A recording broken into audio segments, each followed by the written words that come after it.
hero, MAGA Man. He's dropping down from his tower while landing on the nose of the globalist plan. He can't stop what he's doing because he knows what he's doing. You just need to understand. See, there's a storm coming. You better be running. Up to you if you trust the plan. He doesn't jump, he plows through every hurdle. He even makes you fight within your own circle. And he fights you like a ninja turtle. All you do is complain while he lives rent-free inside your brain. And now you've gone insane. TDS makes you want to sing his name.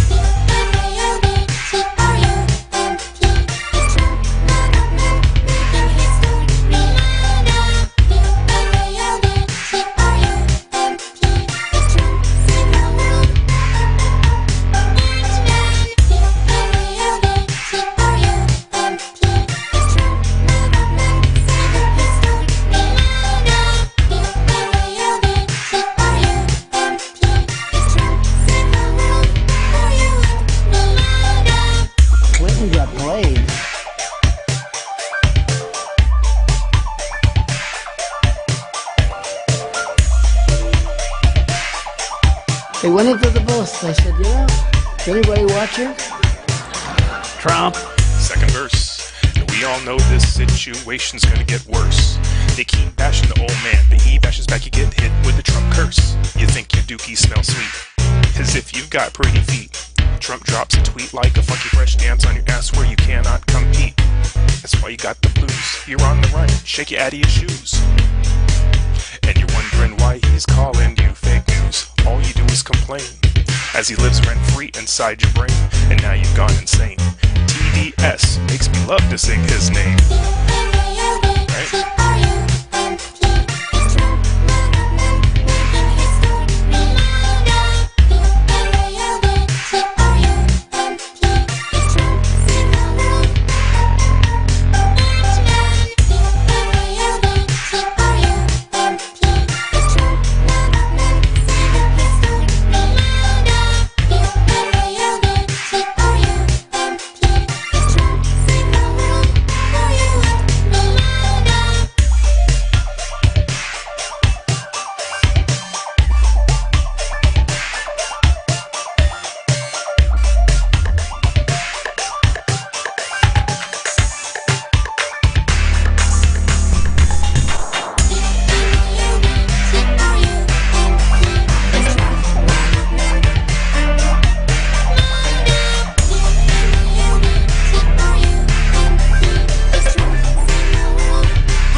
And now, our feature presentation.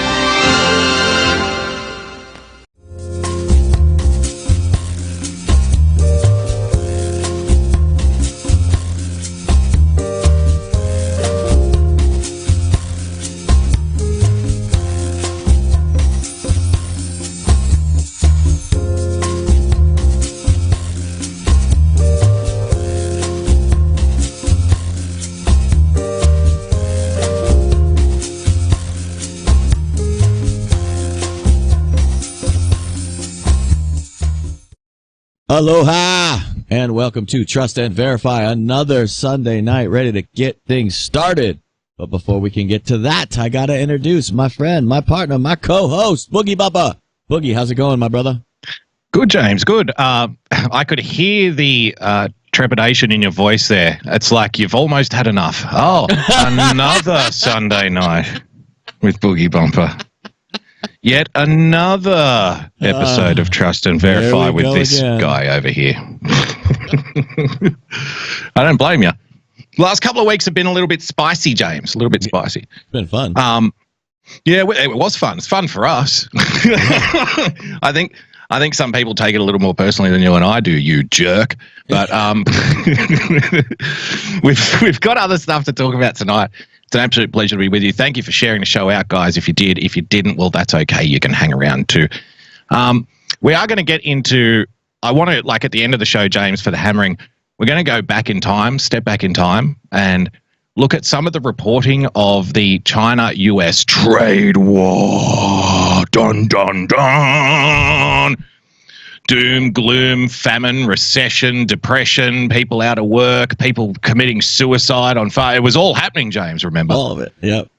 It was all happening. It was all going down. So we're going to go back in time and enjoy ourselves as we take a little road trip down the nostalgic road to Shanghai, I think we'll call it. But before we get into that, James, tomorrow is obviously MLK Day. And tomorrow there is a big gathering of people in Virginia. There's a couple of things I wanted to go over with that, but just before I get into it, because I'll probably rant a little bit, is there anything you wanted to say about like tomorrow, like just to kick us off? Or Yeah, look, I've already said what I've had to say pretty much on every other show. Anyone that goes there, pretty much for me is my personal hero, and I'm supportive of it. I think that this is definitely the time, and it's definitely the subject that we have to stand up now. We cannot lay down in any means. Now, having said that, we are aware that there is a ton of both false flag, false hits, misinformation from both sides of this issue getting played out, as well as, the mainstream media is going to try to do everything they can to support their gun control position while we need to stay firmly seated on the support the Second Amendment side. I do want to say that I personally have boots on the ground there that know what they're doing and know what's going on. We will get firsthand information, so we might not be able to counteract all of the misinformation, but I will be getting firsthand information from people that I trust implicitly. Cool. I agree with that, all of that 100%. And now let me add to it to make people perhaps a little depressed and eventually question my motives. So first of all, there is like the misinformation that you've seen swirling around. I've seen it too. Let's talk about optics for a moment and, some operational foundations, okay? So if you have misinformation circulating out there, for example, people have been sharing a quote from apparently Governor Northam.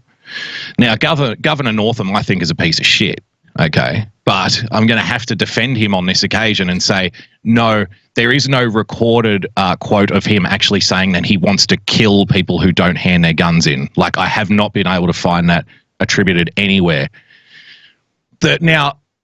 So there's, and that's just one. There's a lot of reports of people coming out and saying, well, things like, for example, they want to ban people from having safety classes when that's not true either. Like, yeah, right. That's another one that's come out. Oh, they want to ban us from teaching gun safety.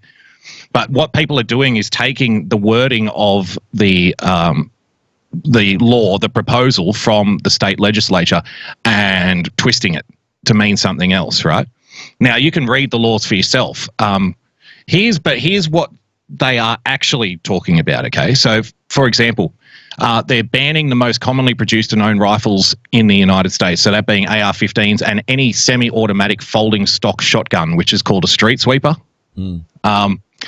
Banning magazines that can hold 10 rounds of ammunition, requiring background checks on most transfers of firearms, finding gun owners who fail to report lost or stolen firearms, prohibits individuals convicted of misdemeanor assault and battery of a family member from owning a gun, banning bump stops and binary triggers, turning state-owned and leased buildings into gun-free zones, rationing handgun purchases to one per month, which will probably be a problem for people who own gun stores, stripping parents of their ability to decide when their child is responsible enough to access a firearm, weakening firearms preemption laws by allowing localities to ban firearms from permitted events.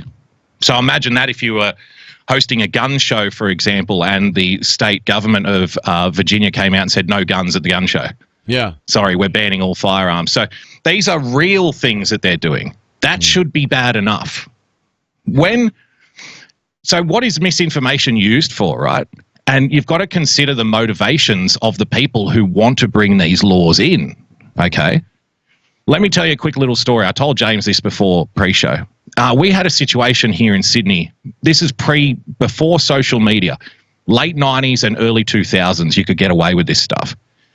We had a situation here in Sydney. There was a big pro-Palestine rally in Sydney. Now, we knew of people that knew the direction. They knew where the march was going, and they knew where the television cameras would be. So people on the opposite side of the argument implanted themselves in the pro-Palestine rally just a few seconds before they got to the television camera position. Next thing you know, a Nazi flag goes up, waving amongst all the other Palestine flags, and as soon as they're past the TV cameras, the Nazi flag comes down and they disappear into the crowd. You might say, well, what's the, so what? Who cares? It was only up for 3 seconds. The optics effect of that is extraordinary, because what happens then is the news then plays that 3 seconds of footage over and over again for the next 24 hours and says, look, there were Nazis marching around all day in the city in the pro-Palestine event. And then your opponents on this occasion, it would have been the left, have to then play defense for the next week. So, and this is a constant tit for tat to and fro thing that occurs. Now, it's a little different now because social media, everybody's got a camera phone. If you tried that kind of thing now, someone would film that guy going into the rally and say, hey, look, he's not one of us. Look where he came from. He came from outside, okay? But just consider that. Well, what does the Virginia government want? They want to bring in these laws. They would not like nothing more than somebody going out there and popping one round off. They love that. If forget what the government says, oh, we don't want any trouble. We don't want anybody, committing any kind of trouble. If you're on the opposite side if you're on the left side of this debate, it is entirely possible that there are people out there who are working against you, who are pretending to work for you by putting out false information, trying to rev people up, trying to antagonize people into some kind of action so then they can bring the reaction, right? Problem, reaction, solution. Okay. So, I agree with you. Like, people need to stand up for their rights and stuff, but just, if you're there, just be aware, man. You're going to have eyes in the back of your head. There are going to be people out there who are pretending to be on your side, who will be looking to start trouble, who will be looking to antagonize. And then when the shit hits the fan, they'll disappear. This is what you'll be left. Yeah. This is what I was saying too, is what he's saying is, pay attention, be situationally aware, but we already have the evidence it's going to happen. Okay. Like they've set the whole thing up, setting up the misinformation. This is another point that I was trying to make, right? Is that, think about why would the left put out crazy right people's talking points, right? Like going after Ralph Northam. We're at information apocalypse. So you can't even trust the truth. So that's why would you go to the extremes so that you can discredit what's actually, like Boogie read the law. Exactly what they're trying to do is bad enough. Why do you need to exaggerate what is already bad enough? Well, you would exaggerate it so that people overlook what's actually happening and be able to be discredited. See, they want to discredit all of you by using the tools of a few. This is already going to happen. That's why I said, look, one of the biggest things that I've seen going around is the fear. People want you afraid to go to the march. They want you to be afraid to show up. They win either way. This is how information works. Okay. This is what they're going to do to you. I'm going to find it more amazing if there's not some kind of quote-unquote false flag event tomorrow.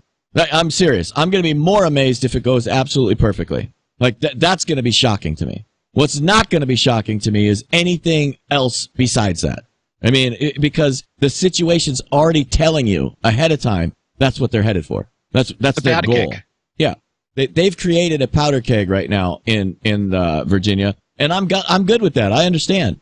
Whether you show up or not, it's going to happen. So show up. So be ready, but be situationally aware of that situation, that they are looking to create this into a disaster. Yep. And just what you were saying about, doing that to discredit people. Guys, it happens all the time, and everybody does it. Like, don't fall into the trap of, oh, we're the good guys, we would never do that. It happens all the time, but just at different levels, right? At just different levels of intensity. It happens all the time at town halls. Fuck, I know people in this country personally who have done it. And if you don't believe me, you want an example? Do you remember AOC having the town hall and the girl getting up and saying, I believe in climate change, we need to eat our babies? Yeah, exactly. Right? That's what that is. So you take a position which on the surface appears to be for that side, but you make it an extreme position so that side themselves can't even support it.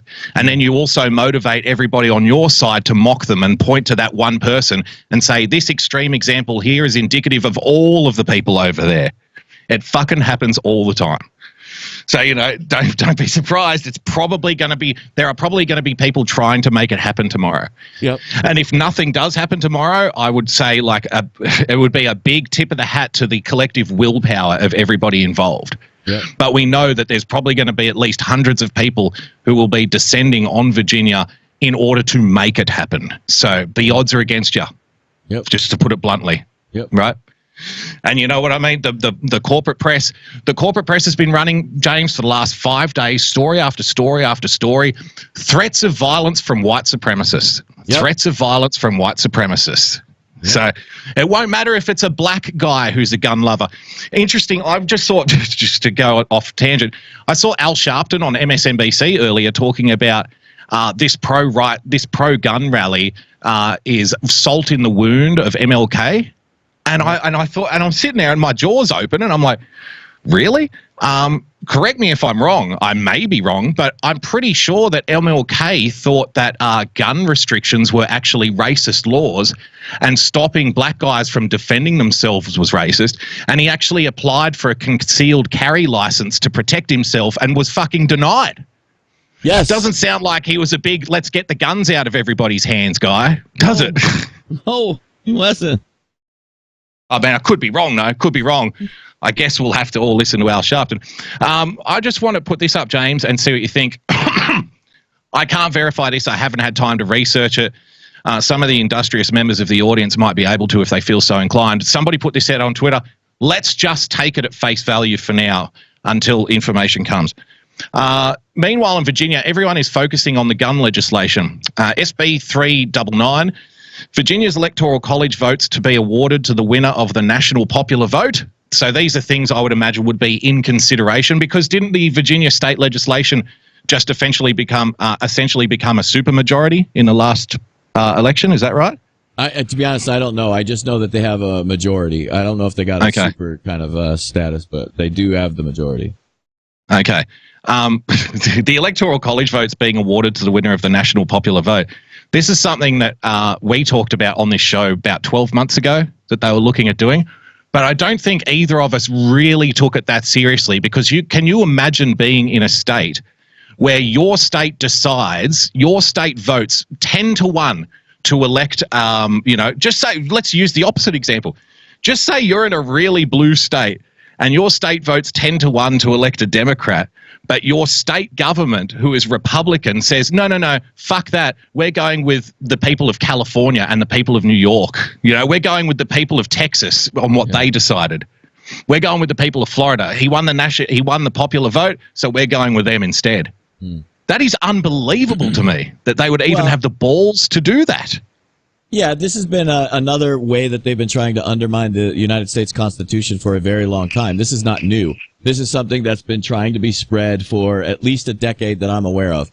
They've been trying and pushing this, and that's why you see the young, idiot, indoctrinated fucking Bernie Sanders, Bernie bro morons that are the ones that are still going, yeah, we need to get rid of this. It should be by popular vote. Look, this is something specifically written into the Constitution to protect these smaller states from the mob. That's exactly why it was, because otherwise the United States doesn't exist. This is something that without the Electoral College, the United States has a bunch of rogue states that are just going to secede. That's just how it's going to be. You're going to watch people try to do it. I don't care whether you think that's unconstitutional. We're talking at the end of a gun. Again, we won't stand for it. Americans are not going to stand for California and New York running the country.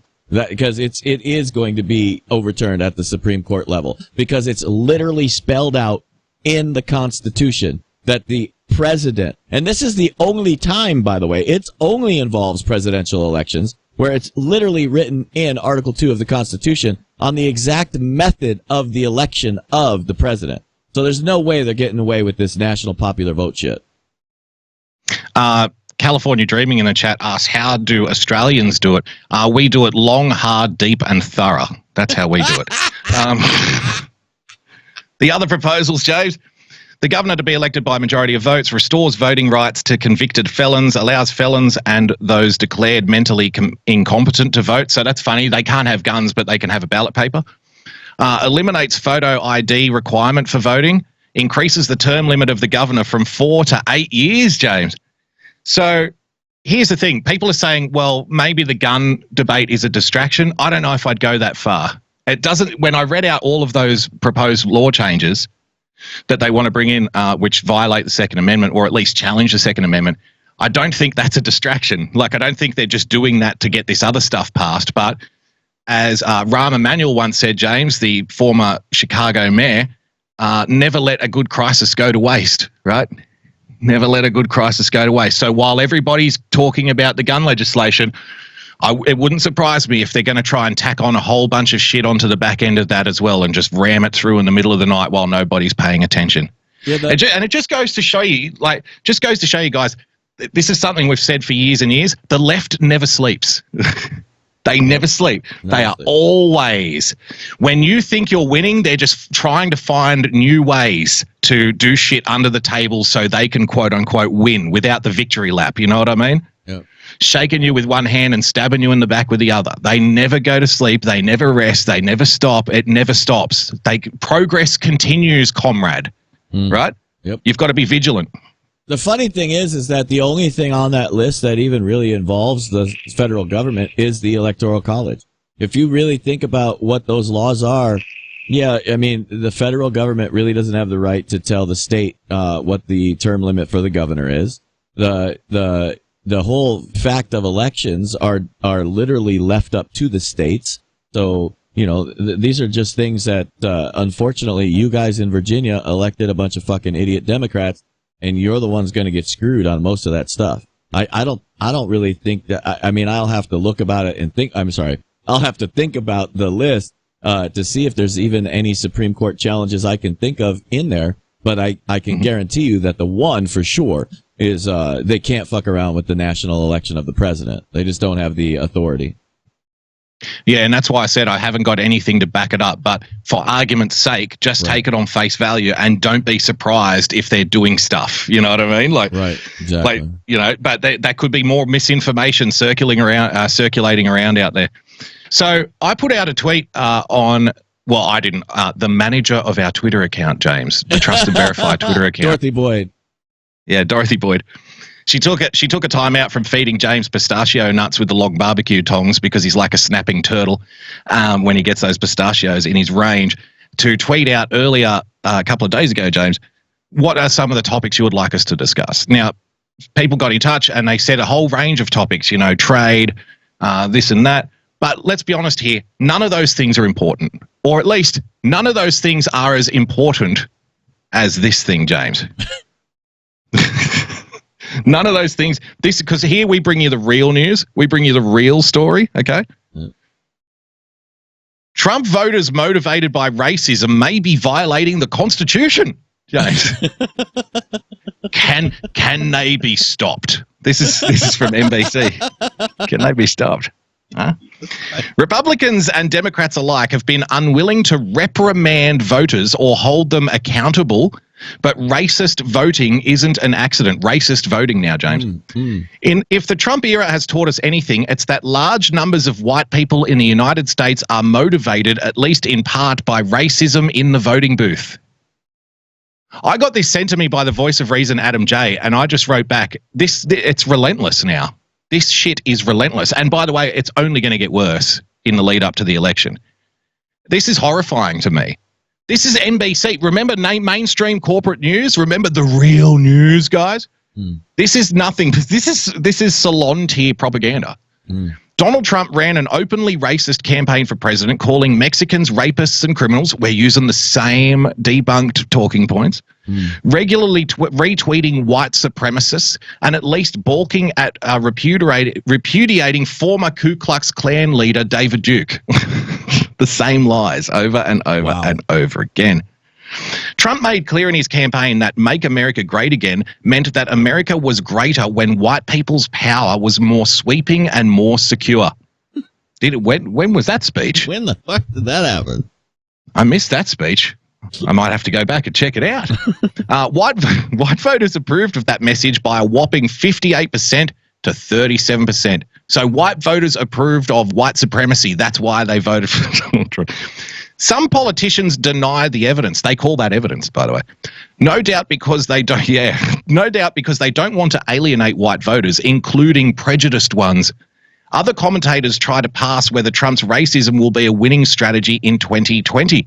I would say more than Trump's racism being a winning strategy, it's probably a losing strategy to accuse the whole country of racism. I think that's probably a better way of looking at it. Pretty fair. Yeah. Well, what would I know? Don't forget, though, the Democrats are a bunch of guilt-ridden, self-loathing idiots that go, I'm racist. Yes, I'm so sorry. Let me apologize. I just can't stop myself. I'm racist. I mean... Yeah, it's the new original sin, isn't it? Yeah. Terry Smith, a visiting professor at the University of Baltimore School of Law, offers a different response with his new book, White Lash, Unmasking White Grievance at the Ballot Box. Rather than excuse racist voters or try to figure out how to live with their choices, he argues that racist voting is not just immoral, but illegal, James. You're breaking the law if you vote for Donald Trump. Sometimes you just have to pinch yourself and take a step back. You have a university professor at a school of law saying that if you vote for Donald Trump, you are breaking the law, ladies and gentlemen. Wow. Welcome to Clown World. The government, Smith says, has the ability and the responsibility to address it. This sounds radical, NBC says, but Smith argues that it's in line with the Constitution and with years of court rulings, James. Smith points out that racist appeals in union elections are illegal and that an election in which one side uses racist appeals can be invalidated by the National Labor Relations Board. Can you imagine? Imagine the joy of the comrades, James, the proletariat, workers of the world unite. I'm sorry, we're going to have to overturn the presidential election. My name is Boogie Bumper, and I'm with the National Labor Relations Board. We don't approve of this message. Similarly, in the 2016 case Pena versus Rodriguez, the Supreme Court ruled that when a juror expresses overt bigotry, the jury's verdict should be invalidated. So how can you tell when voters are acting out of prejudice? Good question. Again, Smith says, employment discrimination law provides a useful analogy. In discrimination cases, courts look for pretext. If someone gives a reason for a hiring decision that is obviously false or makes little sense in context, the court has good reason to believe that prejudice or bias may have influenced the hiring decision. I don't know why people refer to gentlemen such as this as the self-proclaimed intellectual elites, James.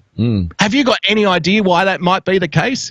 No. A professor at law writing for the corporate mainstream press is saying there's no real good reason to vote for somebody like Donald Trump. Therefore, you must have done it out of racism. Right. They're deciding what the reasons are. They're deciding the good reasons and the false reasons. Not you, not one of the people. You know what? We should just do away with elections completely. Yep. Can we get the Law Society and the Board of Labor Relations together? Can they just nominate the next president, please? Can we do away with all of this horrible racism, James? Would you be in favor of that? Oh, hell no. But I did see, I wanted to talk about real quick that you said in there, obviously they used all of these false things as evidence, and they called them evidence. I literally saw some moron, who I think is a professor as well, on NPR literally say that he thought that Alan Dershowitz and Ken Starr should be afraid of Adam Schiff because they are outmatched, because Adam Schiff is not only better prepared to do the job, but he has the evidence, and the evidence is going to crush Alan Dershowitz and Ken Starr. I was like, what? You're telling me the premier professor of law from Harvard, Professor Emeritus Alan Dershowitz, is outclassed by dummy Schiff, little pencil neck? What? These people are so fucking just like what they think is evidence when there is clearly none. They didn't even, in fact, the very impeachment articles don't even cite a criminal statute. Not one. There's no crime even alleged. And this professor is saying they have the evidence. We're like, how do you have evidence of something you're not even claiming exists? Well, we'll get to impeachment later on. I've got more on that. Are you sure, though, you don't want to take the opinion of the guy who says voting for Donald Trump should be illegal because racism? Yeah, I'm quite sure. Quite certain. Are you sure? Sure you don't think that his opinion is valid, that the election could be overturned by the National Labor Relations Board? Yeah, no, that's never going to happen. Okay. They have no standing. Okay. Wow, it seems like just because somebody has a degree doesn't necessarily mean that they're right. Wow, that's news to me. I thought we had to agree with all of the experts on the corporate media, James. Thought they were all right about everything. We gave this guy a compliment last week because even though he's writing a book, How to Beat Donald Trump in the 2020 election, we gave him a compliment for just putting out there straight reality. Do you remember Rick Wilson saying this is how you win local elections? The Democrats did it very well in 2018. They were listening to guys like Rick Wilson. So he's now gone to Salon's head office in New York to double down. Former GOP strategist Rick Wilson, fucking hating Trump is the key to winning in 2020. Perhaps we were too quick to lavish praise on this operative, James. Perhaps we gave him too much credit. Look, I'll put my hand up and admit when I'm wrong, okay? Rick Wilson has helped countless Republicans win elections over the years as one of the most sought-after GOP media consultants. His work, by his own admission, has contributed to the hyper-partisan, zero-sum political world that we live in today. But that was all BT, or before Trump. Oh, I see. Wilson is now using his mastery of the dark arts of politics to defeat the leader of the very party he helped build. As he laid out in his new book, Running Against the Devil, a plot to save America from Trump and Democrats from themselves. Wilson's previous book, Everything Trump Touches Dies, he's won for the hyperbolic headline, isn't he? Reached #1 on the New York Times bestseller list in 2018. Who would have thought that there was an economy in writing I Hate Donald Trump books? He recently visited Salon's New York studio to share his blunt, practical approach to beating Trump. His book is not about ideology, he emphasized. It's about how to defeat the racist, sexist grifter who threatens the future of our nation. It's truly that simple. Forget policy papers and wonky policy decisions, Wilson says. To beat Trump, make the entire election about his corruption, sexism, cruelty, and bigotry.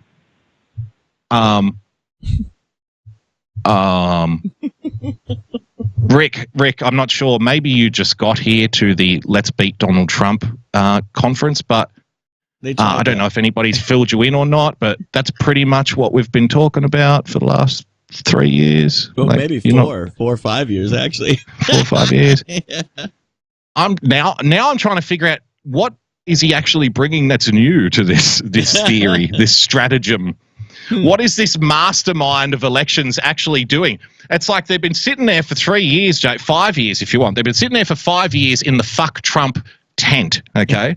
All of the people in the fuck Trump tent. We've got to beat Trump. How are we going to beat Trump? Racism, sexism, bigotry. Racism, sexism, bigotry. And it's like, look, it's not working. We're not winning here. We need to let's bring in a heavy hitter. I know just the guy. We'll bring in a ringer. I've got Rick Wilson. We'll bring him in from the Republican Party. Rick gets dropped off in a limo. He wanders down the red carpet. He kicks open the door and everyone stops like in a saloon in a Wild West movie, you know, when he walks in. He's the outsider. And he walks up and he's like, I'm looking for somebody named Nancy Pelosi. Oh, she's over there. You must be Rick Wilson. You're the man we've heard so much about. You can help us beat Donald Trump? Indeed I can, little lady. Here's what you got to do. You got to talk about racism, sexism, and bigotry. I'll take my check now. Thank you very much. Someone get this guy out of here. He's a fucking clown. That's what they've been trying to do for 5 years, Rick. So are you, James, are you threatened now? Did we go off too early giving Rick Wilson a compliment? Like, we thought he was some kind of mastermind. We thought he was good at what he does. His action plan is to do the exact same thing the Democrats have done for the last 4 years and think it's going to be any different. Yeah. Funny that. Rick Wilson is he is a Machiavellian political strategist. And what I mean by that is you have to understand what Machiavellian politics really means. And he's stuck in the same book. So this playbook has worked for him for his entire career, and they can't make the adjustment. Like, none of them can make the adjustment to understand that it's like that whole saying, right? Women's liberation was good until they got to a certain point, and then after that point, it's now become a complete fucking shit show, because it's like you've already reached equality, but now you think equality means dominant. You've eventually you run out of things. Eventually, you run out of things to liberate. Right. You run out of you run past what your objective was. If you think that equality somehow means that you're in charge, you've completely misunderstood the word. And that's kind of what you're seeing here, is that, you know, they think that if they keep hammering the same horse, it's literally the definition of insanity, right? It's that you keep doing the same thing and expect a different result. The results are in. There's nothing moving the needle right now. In fact, even the president, the only people being swayed at all are the independent. All right, the camps are locked in. There's nothing going to change anybody else's mind pretty much at this point. At this point, it's a level of degrees. The true independent people who aren't paying attention to politics, those are the people that are going to be swayed, and they're not even going to be swayed until probably October. It's probably not going to happen until October for those people, but 80% of the population, I think, at this point is already locked in. Everybody knows what's going to happen. Yeah, and it's funny too, because later on in that interview with Salon, he talks about focusing on the swing So he says, if I was talking to the Democrats, they have to ignore deep blue states like New York and California, and then focus on the swinging ones like Wisconsin and Michigan, right? But you don't have to be a veteran political strategist to see the error with that thinking. Number one, if you ignore California and New York as a Democrat candidate, you can ignore about 50% of your funding, right? Because that's where the fucking donors are, okay, is California and New York. So no, you can't do that. That's political suicide. You've got to go to those functions. You've got to go to those dinners. You've got to go to those rallies. You've got to shake hands. It's just the fucking reality of it. This is why we said months ago that it's unlikely that Tulsi Gabbard, it's unlikely that anybody could possibly win from Hawaii, just because of the distance that they have to cover in order to shake those hands and get those donations, right? It's very, very difficult. So that's why the beating heart of the Democrat Party is in California. That's where all the money is. Yep. The other problem I see with that is he wants to focus on Michigan, Wisconsin, Pennsylvania. Right, got it. How does the fuck Trump racist, bigot, sexist argument play in places like Michigan, Wisconsin, and Pennsylvania, James? Yeah. Don't we already have an election on the books to suggest not very well at all? Right. Donald Trump won those states by talking about by speaking to middle class aspirational values. Working class aspirational values, income, lower taxes, right? National security, that kind of shit. The Donald Trump is a racist, sexist stuff only works in the deep blue states, which he's telling them to ignore. Which is hilarious. Like, what am I missing here? It's even more, it's worse than that, right? So they ran an election on exactly that, right? Remember, we're all deplorables. We're all a bunch of fucking Nazis running around, and they lost that election. And we won that election with about, I think I could be wrong, but I'm close, 8% of the black vote. After we won that election, we now have literally 30% of the black vote. So even if you cut that number in half, we've still doubled black support. They're not going to win on that message because that message clearly already is being debunked by the black vote itself. It has nothing to do with me or you or the mainstream media. It has nothing to do with Rick Wilson or any other law professor anywhere on the planet. It has to do with what the black community is telling the politicians purely. And they are telling the politicians, fuck you! You've been fucking us for 2 decades. We're fucking done with you. That's it. Yeah, and look, there's a reason why a lot of these people aren't making the economic argument, right? There's a reason that the Democrats can't make the economic argument. It's because they'll lose it. They're going to lose it. So they have to focus on the intangibles. It's always the same repeating thing, right? If you can't hit somebody on policy, you do character assassination. So you focus on the intangibles. What's in Donald Trump's soul? What's deep down in the dark recesses of his mind? How dark is his heart? You make your argument about that. Because pointing to anything tangible and anything, objective would point to you being a fucking lunatic. So you can't do it, right? You've got to focus on this other stuff. But maybe we're overlooking something, James. Maybe we are barking up the wrong tree ourselves, comrade. What if there is just an unfair standard of likability on people like Hillary Clinton and Elizabeth Warren? Have you considered that? No. Oh, well, for this, I went to the ladies who know more about popularity than just about anybody in this room combined, The View. They're very popular, The View. And they know what it means to be popular. Here's a little argument from The View.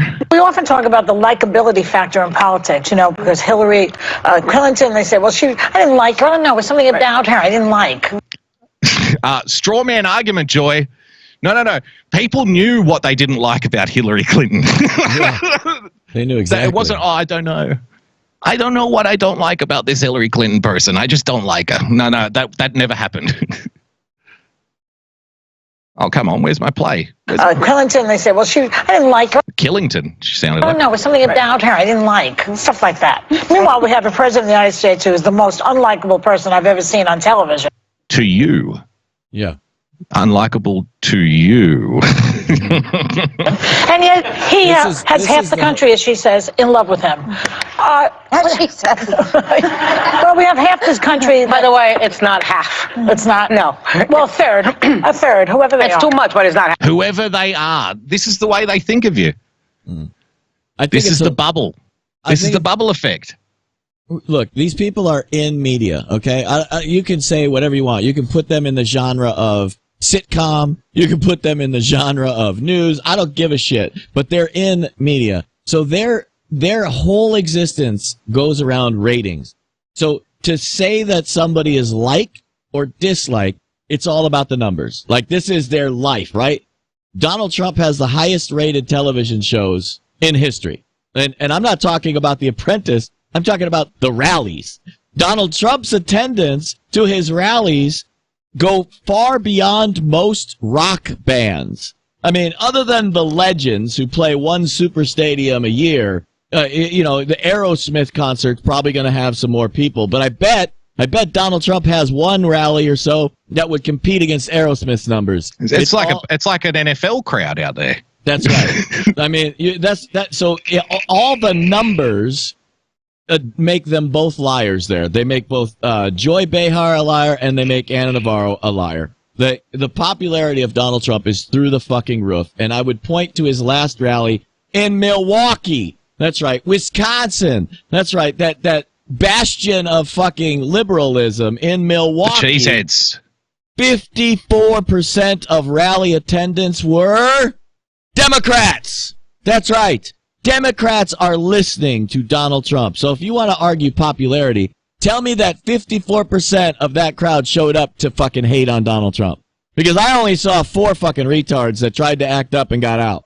So just tell me how that many fucking Democrats are going to stand in the fucking cold ass weather for hours upon hours to maybe get into the event and then hang out for a couple hours while Donald Trump talks in an overheated stadium.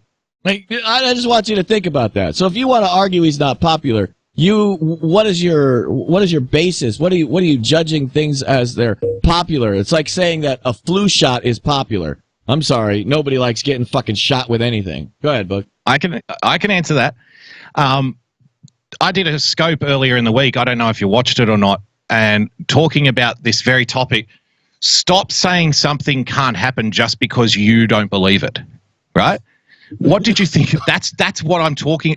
That's what you look like when you do that. You look like Joy Behar. She can't fathom the popularity of Donald Trump. She can't fathom his likability. We've discussed the likability constantly, and I've tried ad nauseum to show Democrats why it's easy to see why this guy's likable, even if you personally don't like him. Yep. He speaks in a common blue-collar language way. He speaks one-on-one directly, regardless of how many people are in the audience. I mean, he got a standing ovation for talking about fucking toilets, for Christ's sake. Okay? Yep. You know what I mean? Yeah. Well, you got to get this water out of your toilet. That you can't flush the toilet. There's turds for a week in there. What are you going to do? Right? It's like, yeah, woo. Right? They love that shit. So, my favorite part of that segment, by the way, that you did was when you played the New Yorkers, and you're like, look, John, what did I fucking tell you? What was I just fucking telling you? You hear that fucking shit? You see? The president gets it. He understands us. This fucking shit in my toilet for a fucking week. He's talking about what we were talking about down at the Home Depot. Remember I told you about this goddamn washing machine? I'm pulling dishes out of there. It's still got a fucking chicken wing on it. Like, look at this. You can't get any water in there. Look at this guy, huh? He's talking about the same thing. He's like us, this guy over here. Love this guy. So, but it's easy to see why he's likable in that respect, right? Mm-hmm. But that's the difference when you close yourself off to the possibility outside your own head, outside of your own bubble. No, it's not possible because I personally can't think of a way that it is. You look like Joy Behar, who says this guy is the most unlikable guy on television, and his supporters, whoever they are, she doesn't even know who you are. She doesn't even care. Mm-hmm. She does not even care.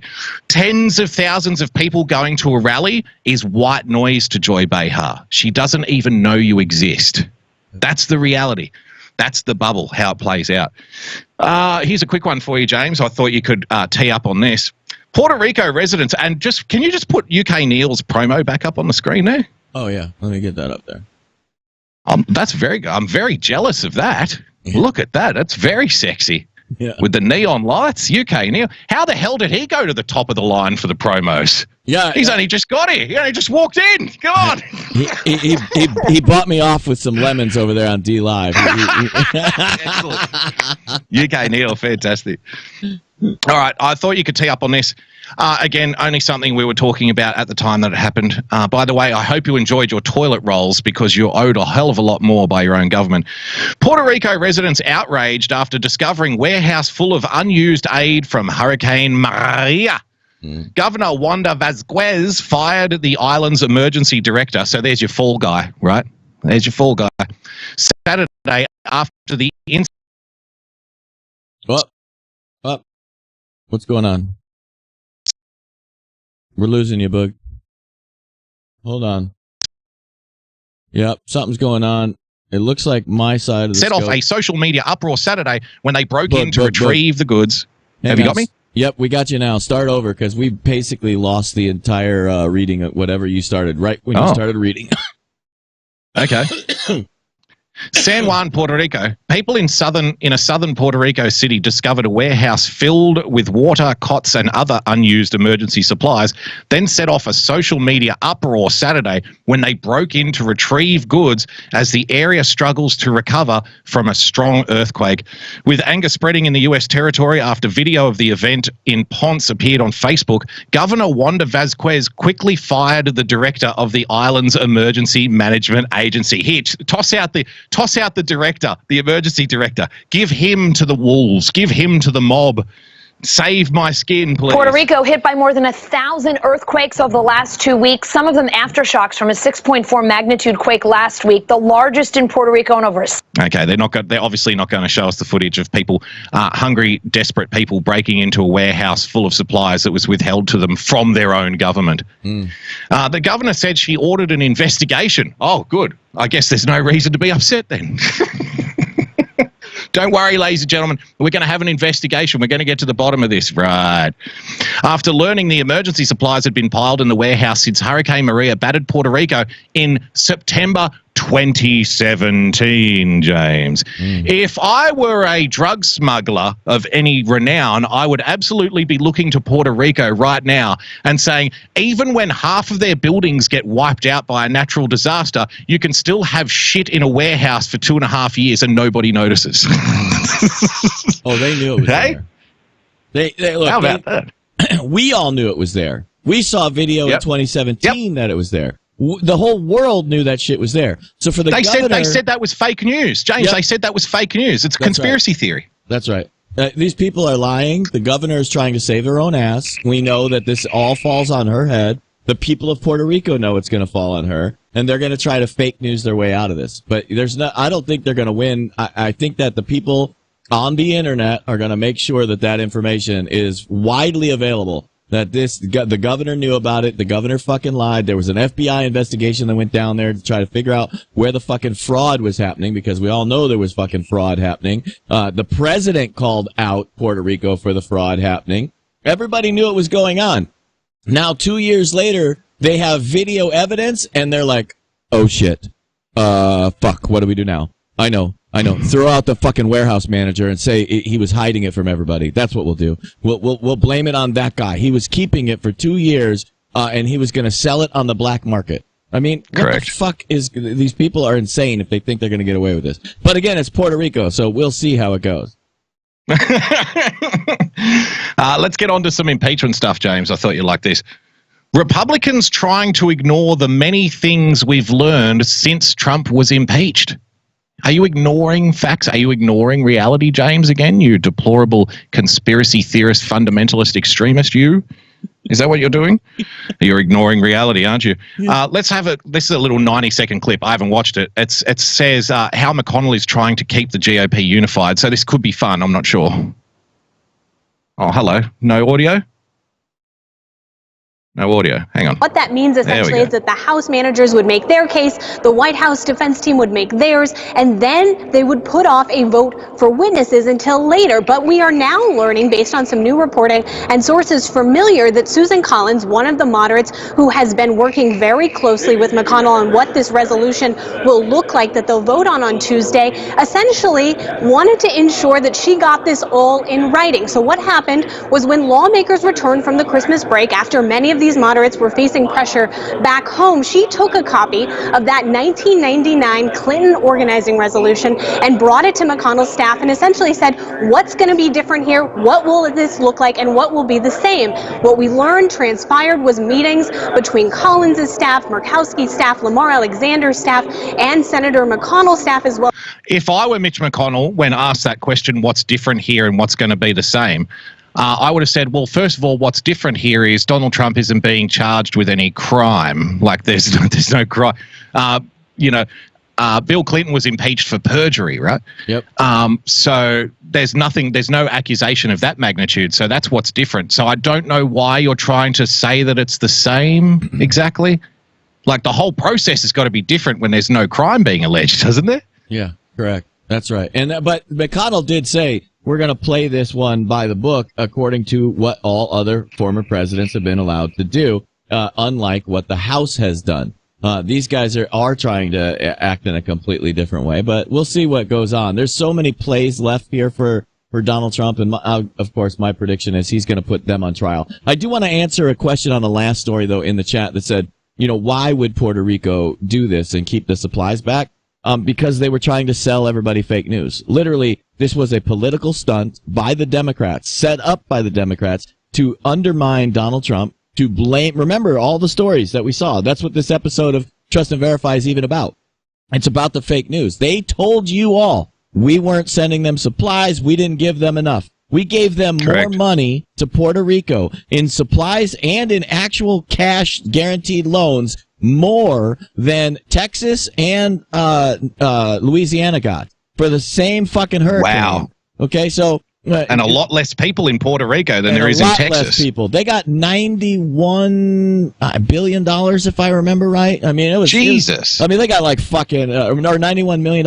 They got an insane amount of money, and they literally had food. We had emergency ships off the coast instantaneously, basically the next day. I mean, this shit was handled right, but they tried to sell this fake news bullshit, and then they never could work their way out of it. They never could find a way to get the supplies to the people without it screwing up their whole narrative that they set up for both their people and the country. This was an operation from top to bottom, and politics caused people to die in Puerto Rico. I'm telling you that right now. And you know what? There's a lot of validity to that. But let's just say that you're a Democrat and you don't believe that. You don't believe that a Democrat governor would put their own people at risk for the sake of a political operation. Okay, I'll give you the cynical view then. The cynical view is that they had all the supplies and their systems and their governance was too incompetent to roll it out. So rather than admit their own incompetence, they find themselves a scapegoat. That scapegoat being the evil Donald Trump. Hey, everyone's going to believe that, right? Because we had stories at the time, didn't we, James? Remember, they couldn't pay the truck drivers. Yep. They couldn't pay the dock workers. They couldn't get the shit off the docks quick enough. Yep. The unions were striking, okay? So if you're a governor and you're under pressure during a crisis and all of this is happening around you, why would you go to the lengths? Why would you even try to come out in the press and say, oh, the reason that you're not getting supplies is because I'm not running my government efficiently enough? Yep. Like I have the wrong people in place. We are not able to cope with this. It's far easier and far more popular to just turn to Donald Trump and say, he's screwing us. He's bad. He's racist. Yep. And don't forget a lot of people believe it. And don't forget, this is how you funnel government money into politicians' pockets. How much you want to bet if you investigate that the owner of that warehouse is a family member of a politician in high prominence in Puerto Rico and was receiving rent for all of that food storage going on in his warehouse. I will bet you dollars to donuts right now that everybody in these conditions in every warehouse in Puerto Rico that has government supplies stored in it is related by family connection to major politicians there, and they're receiving cash from the government from that $91 million being distributed. So if the warehouse was empty, they wouldn't be getting paid. There you go. So I thought this was fun, James. I'm going to read off these things which apparently we've learnt since Donald Trump was impeached. And one by one, I want to get your comment on each of them. You may not be able to address each of them, but you might have a little fun. So here's a thing we've learnt, number one, James, which you deny because you're fake news. Emails released via the Freedom of Information Act showed the effort to freeze Ukraine's aid began 90 minutes after the July call between Trump and President Volodymyr Zelensky, and Pentagon officials fretted that freezing the aid might break the law. That's what we've learnt, apparently. What? Yeah. See, this is the thing. You've always got to be cautious of the way these things are written. So the very fact that they've put links to things, okay, but there's no link for Pentagon officials fretted that freezing the aid might break the law, because I would say, well, if they had a link there, why wouldn't they have used it? Why wouldn't they have used it? Yep. How about this? Unredacted versions of those emails released later showed White House budget officials told the Pentagon that the order to hold Ukraine's aid came from Trump. Okay. Look, the buck stops at the White House desk, okay? And a lot of people, we've talked about this so many times. okay, if let's say Mick Mulvaney makes a decision and he passes that on to somebody, he literally says this is official policy. In other words, this is from the president. He speaks with the voice of the president. Anyone that's a cabinet member, that's how you run the government, because all functions of the government exist at the pleasure of the president of the United States. So if you need an official policy decision come down, of course, everything is according to Donald Trump. So however the words may have been misconstrued, it has nothing to do with exactly what has already been said. Donald Trump put a hold on the aid to basically, what did they call it? Vet the new government coming in. Everybody knows this. And so that's the way these things work. I mean, you can try to twist it into something sinister, but that's the problem with the Democrats. They think that Obama's way of everybody is a czar and everybody gets to make whatever fucking decisions they want is the way the government works, but that's not. No one in the Constitution does the cabinet have the power solely isolated from the president. Everything happens underneath the desk of the president of the United States, and that's the proper way to run the government. In fact, you could go back and watch left-wing political shows like The West Wing with Rob Lowe, and you could actually see it in action happen.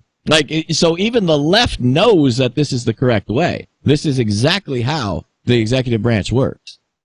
James, please don't give the ladies in our audience yet another excuse to watch Rob Lowe. Okay, I think they've had enough. How about this one, James? John Bolton. Now, I need to ask you a question here because I'm not sure about this, and maybe you can clear it up. John Bolton offered to testify with or without blessing from a court if he's subpoenaed in a Senate. Am I right in thinking that if he offers to testify, but the various kinds of testimony he may give, that relating to private conversations, which are those conversations not deemed confidential if the White House says so? Can they say 100%. So? If he testifies, and he can be thrown in prison, he'd be breaking the law, right? Yeah, he can be immediately thrown in prison for an unspecified length of time for many different reasons, not the least of which would be literal spying espionage. Because the executive privilege holds a very high weight in the government. If the executive branch has to have confidence in its advisors, if he were to somehow violate executive privilege, they could immediately arrest his ass and throw him in prison. And see, this is the game that they're playing, right? The game of manufacturing false reality, because they're always thinking about the next step. So the reason that you put this out as a talking point, John Bolton wants to testify, and you then say, oh, he's not being allowed to testify just because Donald Trump doesn't want him to, right? Right. Donald Trump is scared of what he'll say. Then if he actually comes out and does reveal confidential information, which has been deemed confidential by the people who make things confidential, if he then comes out and says that, then they'll say that John Bolton is being put in prison because he's a political prisoner, which is this is how corrupt Donald Trump is. Do you see? Right. He will throw people in prison to protect himself. Yep. All the while, they do not tell you. I had to ask you. If you're a responsible journalist, you would have said there that if he violates confidentiality, he is effectively breaking the law. Yep. But they don't tell you that. They won't tell people that. They'll pretend like that's not the case, and they'll pretend instead that it's all about Trump's corruption, you see. Yeah. It's fucking horrifying, the level of media that we're forced to put up with in the Western world. It truly is sickening. Yep. Here's one more for you, James. Parnas turned on Trump and turned over documents about his interactions with Giuliani regarding the Ukraine. I'll field this one. Haven't we already done handwritten memos? Yeah. Haven't we already tried that? Yeah. Remember James Comey and the handwritten memos? Yeah. So that's now a document. The handwritten memo is now an official document, James. Yeah. By the way, an official document by a man being sued by Devin Nunes for falsely claiming Devin Nunes was even in Vienna. And Victor Shokin was even in Vienna. Neither person was even in the country for him to have alleged this personal meeting between the two that he knows about. Yeah, that guy is a scumbag that's being indicted, and he's trying everything he can to throw shit at the wall to try to get himself out of it. This is what happens when you try to be the big man. Look, I can even show you on a smaller scale what happens to idiots on the Twitter that try to steal other people's thoughts and put them out as their own. Sorry. Sorry, James. James just sounded really old then because he called it the Twitter. So I was on the Twitter the other day, and there's all these young people out there stealing tweets from the people. I put it into the Google, and I came up to the Twitter. And people don't take it, right? The regular people expose them. They go, wait a minute, you stole that from this guy over here. It's like, that's the point here is that, Lev Parnas tried to be the big man. He tried to tell everybody that he was personally working with the president of the United States. I'm the right-hand man. I'm the go-getter. Come give me all your shit. And he got called out. And they're like, you're full of shit. Yep. Here's a fun one for you, James. We've spoken before about the potential for herding votes, right? Right. One of the things that I think was very successful for Donald Trump, he got a lot of first-time voters to the polls. This is stuff that a lot of Democrats, a lot of corporate media types don't like to admit. And, people, you can have your arguments about the Trump presidency in hindsight. But in terms of effective campaigning, record numbers of first-time voters, okay, which has always indicated to me that it wasn't necessarily people sick of the left. It was people sick of politics, full stop. I think that was a big driving force in getting a lot of those people out.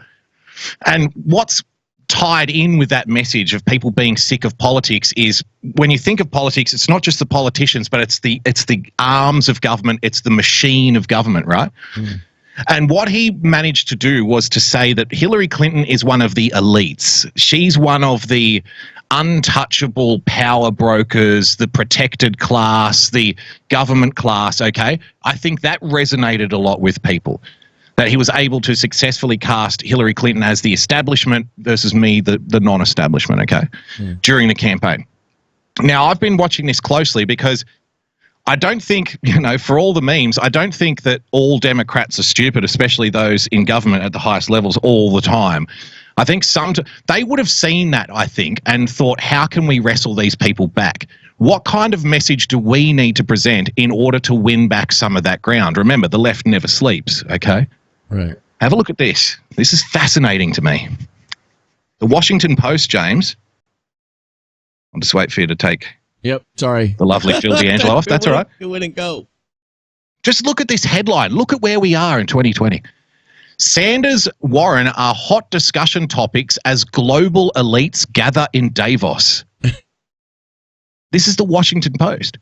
3 years ago, they would have said if you put global elites gather in Davos in a headline, they would have said, what are you writing for InfoWars? That's fake news. Stop being a conspiracy theorist. Now they are printing the headlines themselves, okay? Yeah, well, Davos, Switzerland. I think that brings a excellent point that you're making there that I would want to highlight, which is that people need to see that for what it is that they're trying to own the meme. Remember, we've talked about this 100 times. Learn how to own the meme. So what they're trying to do now is own the global elites meme and make it seem like, oh, that's just normal. Like, that's okay. Instead of it being the derogatory that we all think of it as. You say global elites, we're like, we think scumbag, globalist, fuck you. They're trying to make you just become commonplace in the language so that the middle of the country, so that the lefties just say, like, what are you talking about? Who cares? That's no big deal.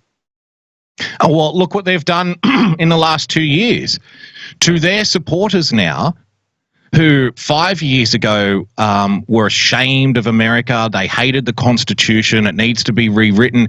It was a document written by old white men who owned slaves to perpetuate white supremacy 4 years ago. They have in 2 years, in the space of 2 years, you just need to look at their messaging now with the impeachment stuff. I did it on my show on the Daily Boogie last week. You can go back and check it out. We did it. We broke down an hour of this shit. They have now done the old switcheroo, James. Yep. They've tried to do the trading places. Now they're the patriots. You're the anti-Americans. Right. Now they protected the Constitution. You destroy it. Right. That's what their supporters believe now. So now they're going to be the anti-establishment party again.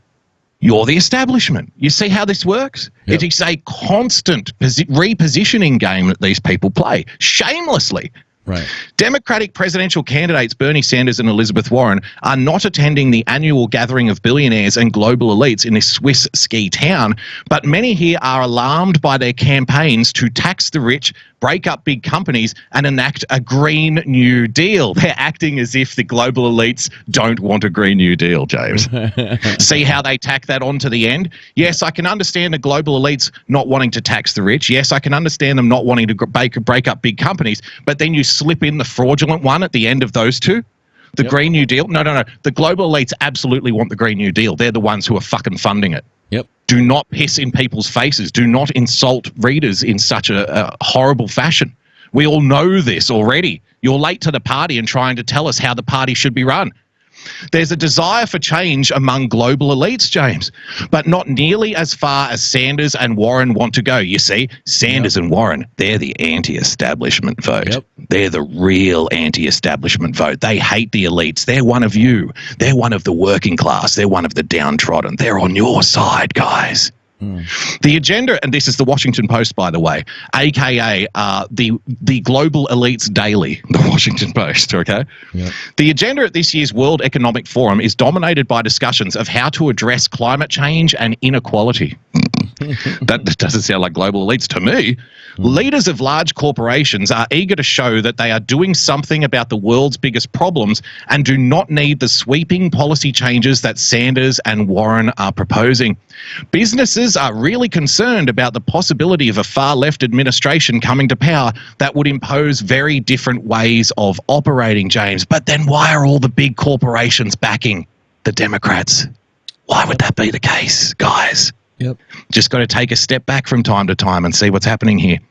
Few business leaders here want to openly declare which candidate they support in the 2020 US presidential election, but there is a widespread belief that populism and climate activism aren't going away. See now, Elizabeth Warren, she's the populist candidate.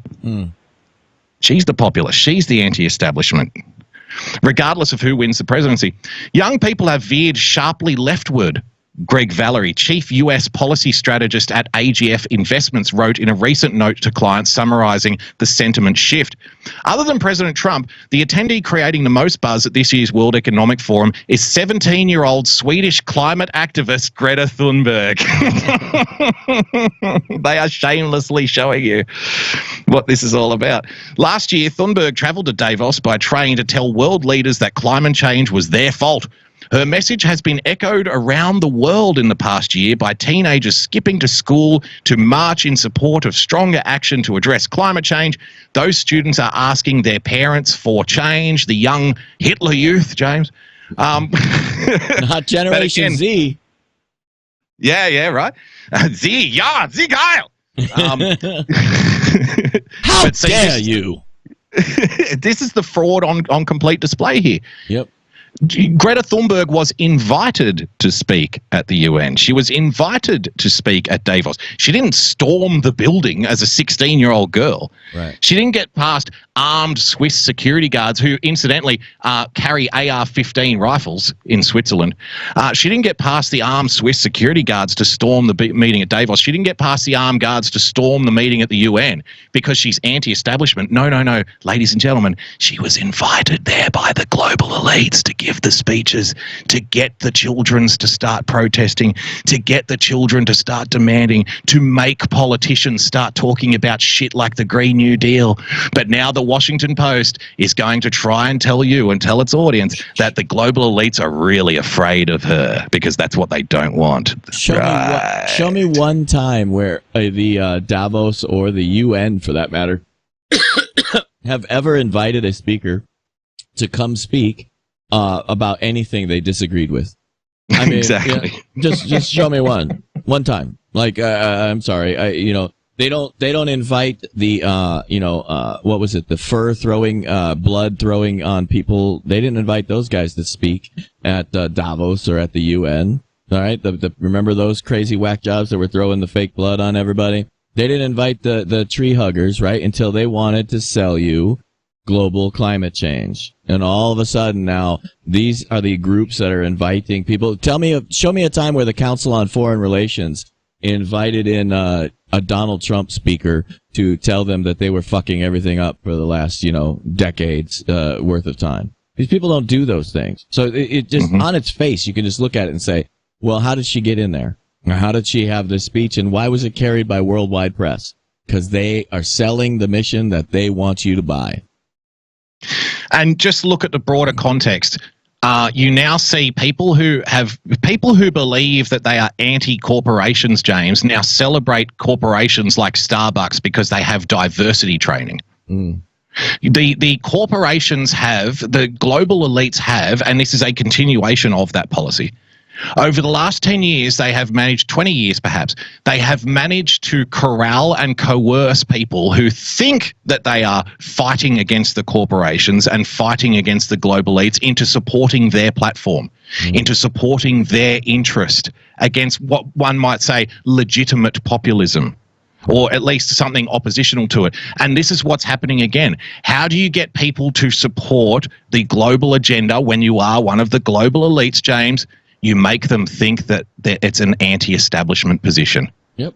So watch for that. They're going to now try and tell you that the Green New Deal and ramping up governmental control on all access, on all areas of everyday working people's lives, taxing them into oblivion, they're now going to try to tell you that that is the anti-establishment position, when that is exactly what the establishment has been pushing for the last 3 decades at least.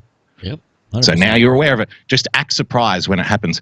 All right, James, it's time for an absolute megaton hammering. Let's fucking do this. Let's do this.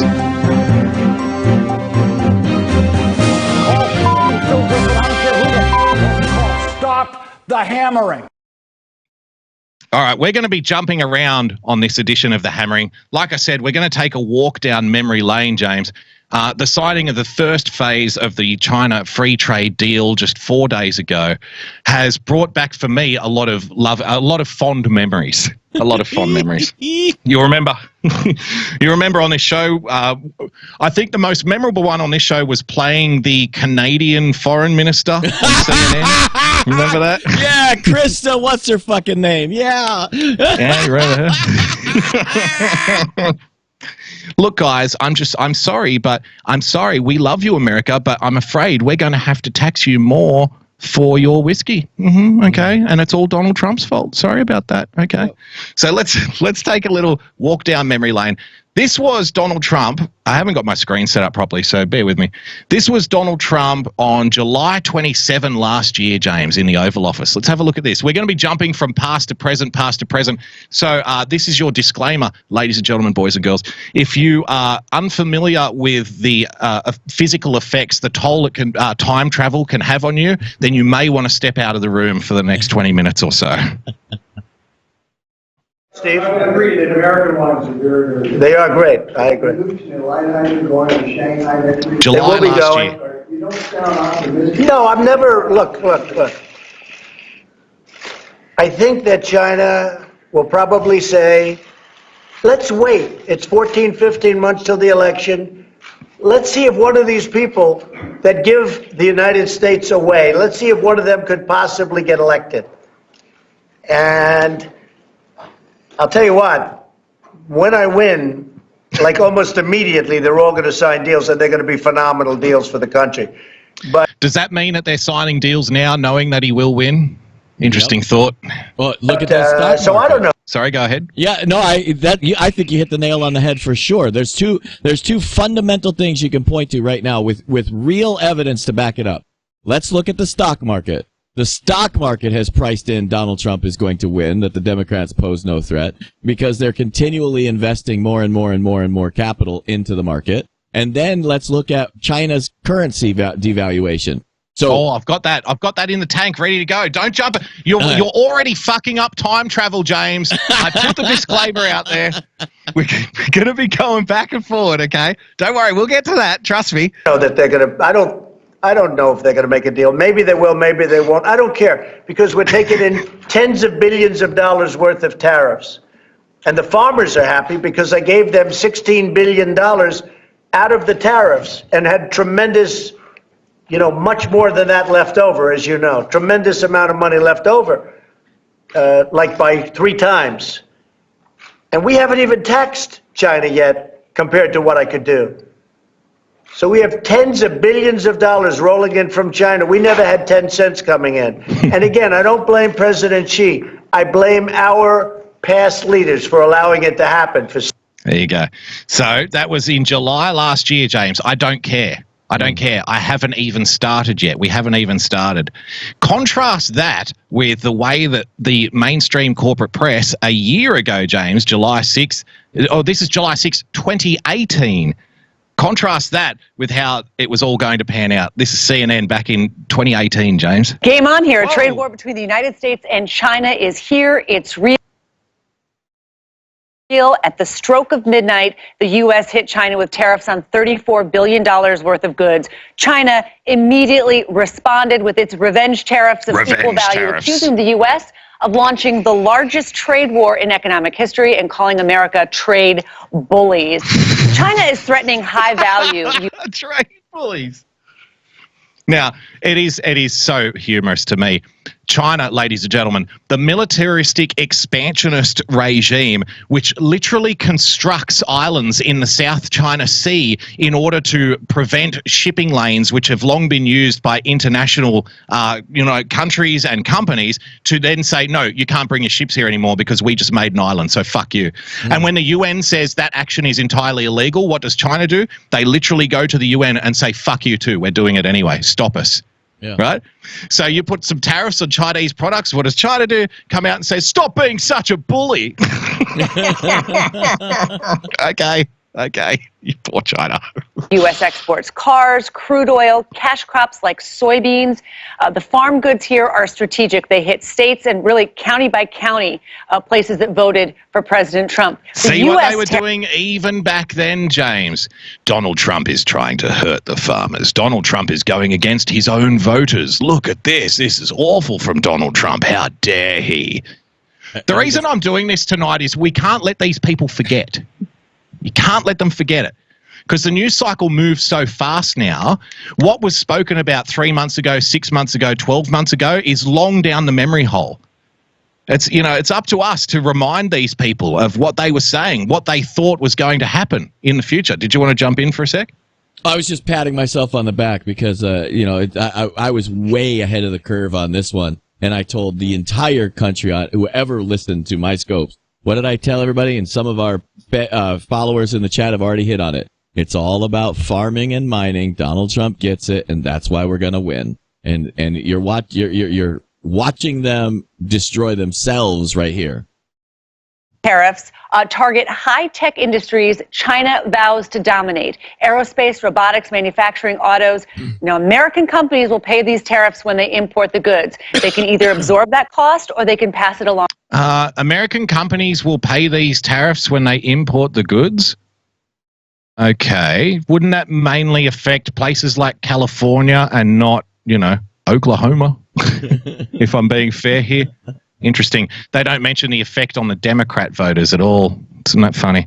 To consumers. And so far, the U.S. has avoided slapping tariffs on things consumers buy like shoes and cell phones. The White House really trying to minimize that direct outrage from consumers. But the U.S. won't be able to avoid those goods if President Trump follows through on this threat he made to hit $500 billion worth of Chinese goods. $500 billion. That's what he told reporters yesterday. That's roughly the entire amount the U.S. imported from China last year. Now, consumers would be losers if this really continues. Again, that's another example of what I said so often that Donald Trump does. Hey, look, I can go to the extreme end of this equation if you want.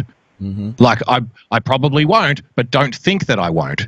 Right. And what did I say before? Just because you don't think something can happen doesn't mean that it won't. Right. So, it's there. It's on the table. Never take things off the table. I don't think Donald Trump ever takes anything off the table, really. Right.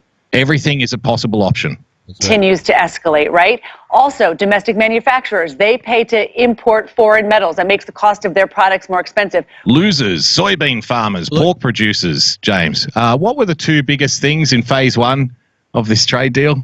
Farming and mining is fucking great. $40 billion farm deal. Soybeans farmers are going to make a killing. Pork, right? Yep. Pork products is what they demand. Literally, look at what they're trying to do, though. See, again, this episode we're focusing on how the fake news try to fake news their way out of shit. Just look at their own list, right? What are they trying to sell you with that graphic there? They're trying to sell you rich white steel owners are bad. Farmers, oh, the poor little guys. This is all the just the poor immigrant type thing. Just think about what they're trying to sell that to you. It's subtle, but it's there, right? Mm-hmm. How does the U.S. Steel Company win, but the farmers don't? It makes no sense because of how these things work, right? They're trying to sell a lie from day one, and the proof Boogie's going to get to here in a minute. I know we're all in a hurry to get to the proof, but it's there. Like, the proof is today. We win. All of those people they said were losers are all winners. Yeah, and here's the thing. Like, so from day one, right, from the announcement, the corporate media was trying to portray the false reality that there's nothing you can do, right? They're trying to say that all of the trade agreements that are already in place before Donald Trump took office must never be challenged and must never be changed, and that's the absolute best you're going to get. And any attempt trying to get something else out of a deal, any attempt to improve it for your own side is only going to result in hardship. That's the message that they were trying to send you. Now, it's interesting to me, the losers, soybean farmers and pork producers. What has essentially happened is Donald Trump, this is the reality of it, right? Donald Trump put tariffs on soybeans and pork products, right? China put tariffs on soybeans and pork products, okay? Right. Donald Trump then paid the difference with the tariffs that he was earning back from China to the soybean farmers and the pork producers. And essentially 12 to 18 months later, the soybean farmers and the pork producers have a better deal than they had 2 years ago. That's right. So it's a win. It's an effective win. But the reality they were trying to sell you was you can't win, you can't play, you shouldn't even try, don't challenge, everybody's going to fucking starve to death. That's what they were trying to say. Okay, yeah. Let's move on here. So this is 4 days ago, James, the BBC, and I want you to take special note of the reserved nature of this report, even though it is the BBC. They're not jumping for joy by any stretch of the imagination. One might argue that the BBC didn't really want to report on this trade agreement based on the reaction of the guy reading it. Have a look.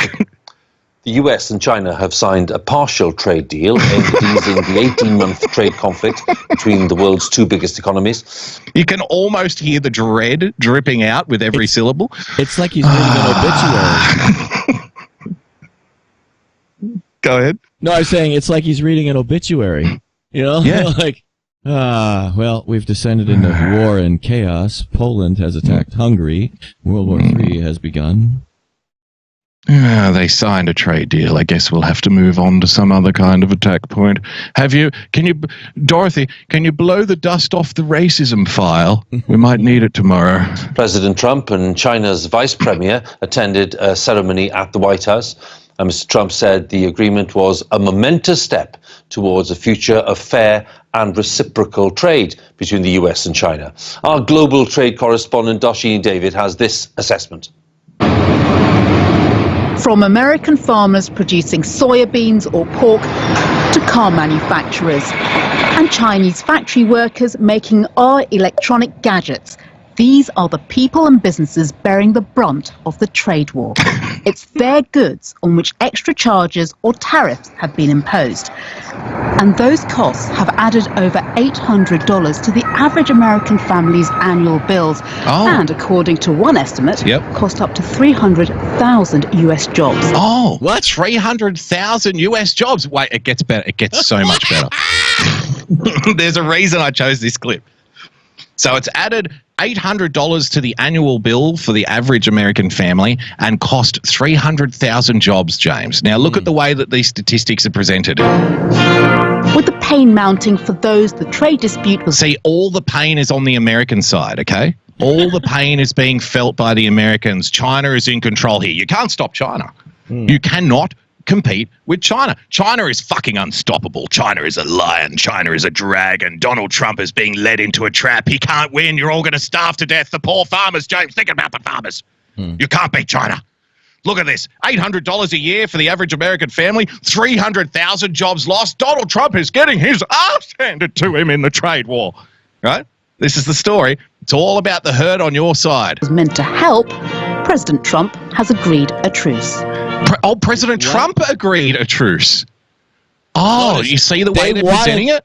They wanted to say he sought and that he was the one that sought the truce, though. See, they couldn't use it. They said he's agreed to. So even in the very language that they're trying to use there, they're like, fuck, we got to give him that he didn't lose here.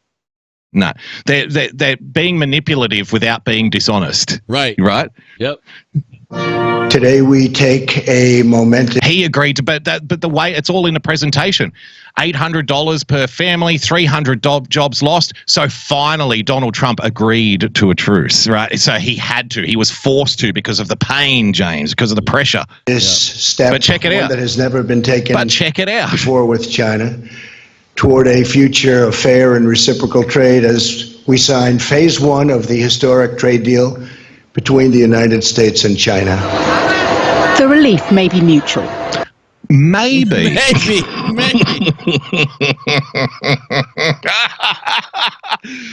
God, they're so fucking sneaky, aren't they?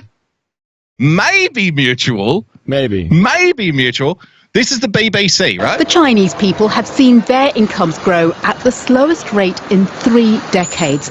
Oh, it may be mutual, James. In the face of the war triggered by President Trump to protect American jobs and companies from what he viewed as unfair competition. He viewed as unfair competition. Right. We're protecting our people against Donald Trump. They're the victim, right? Yep. It is fucking unbelievable. Let's go to the BBC again, shall we? Well, I just wanted to point out before you get to this is that we all know why the BBC is going to present this that way because of Brexit.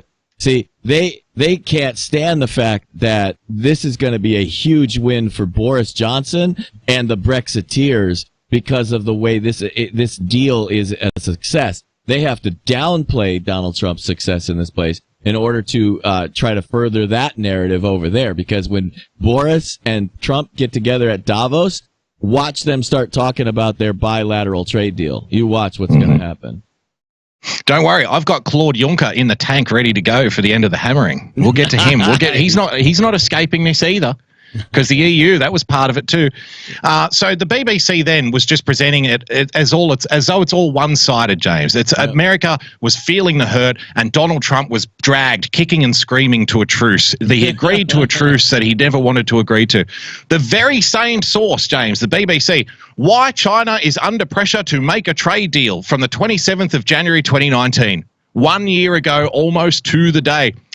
A slowing economy, James. A trade war may not have caused China's slowdown, but it is definitely making things worse. Yes, that's called pressure. It's called applying pressure to somebody.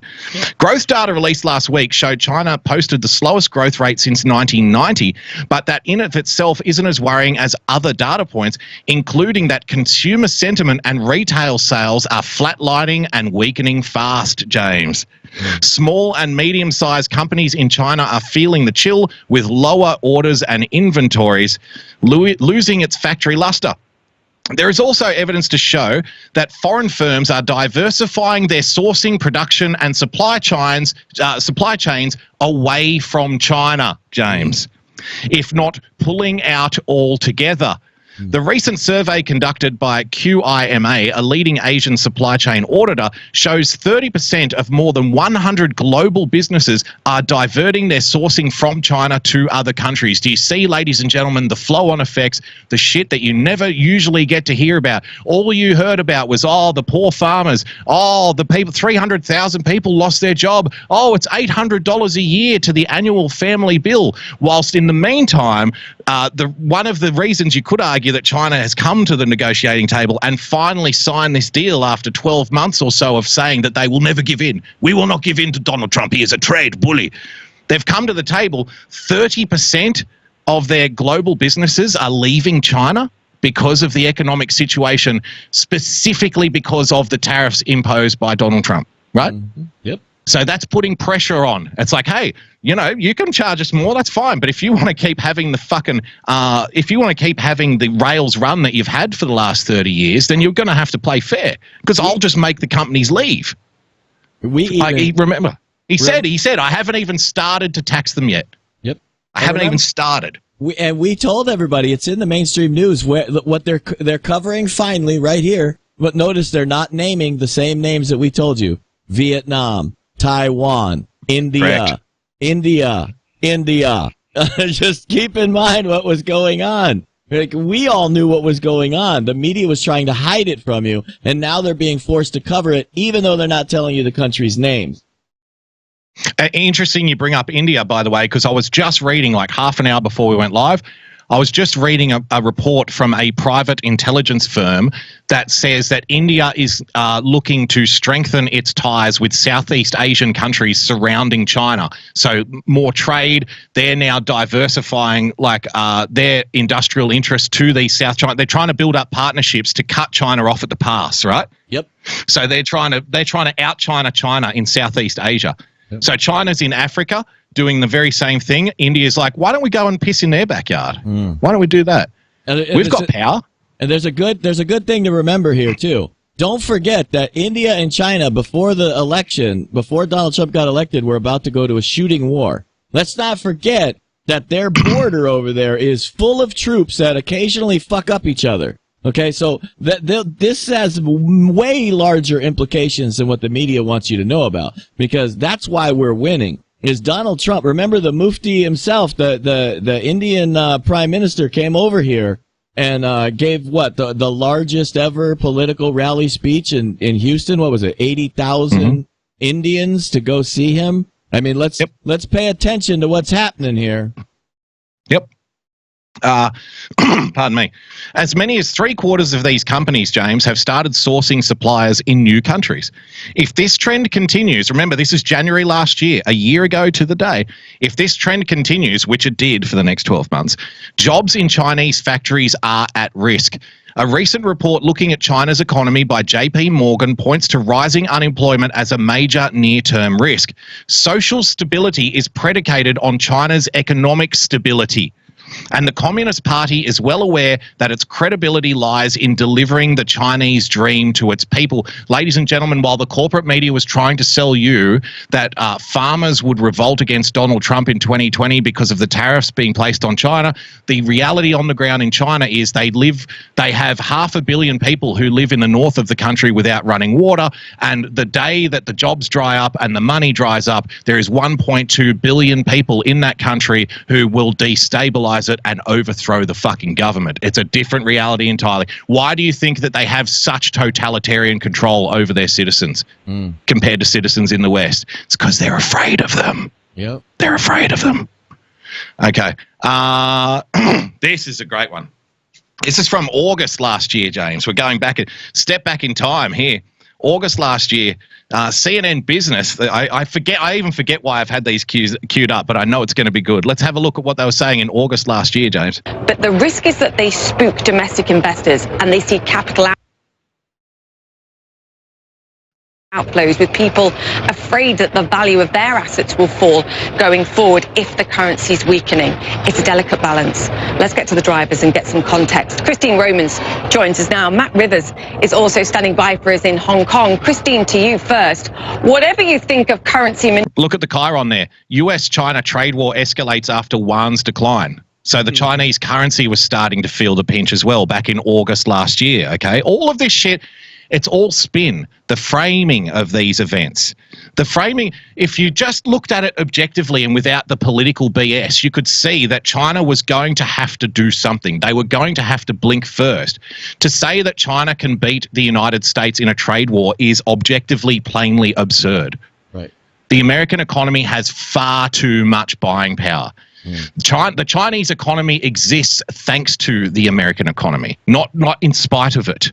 So for all of the bullshit that they try to tell you, it's mostly garbage. And at any point, any president can just turn up the pressure cooker and will get China to do what they want. You'll feel, no one's saying it's going to, like, you won't feel some kind of pinch somewhere, but compared to what the other side is going to feel, it's nothing. It's nothing like what they were feeling in China. Manipulation or not, the bottom line for global investors... Remember, while this was taking place, the stock market in the US was actually going up. Not down. Yep. Not down.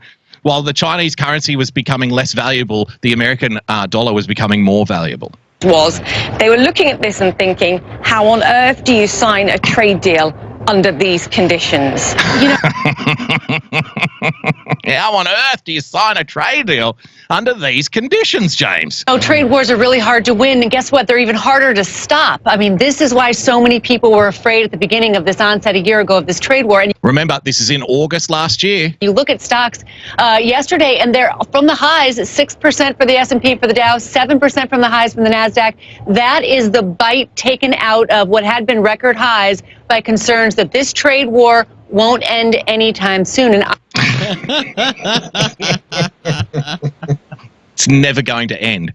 Never. James, the trade war is never going to end. Okay?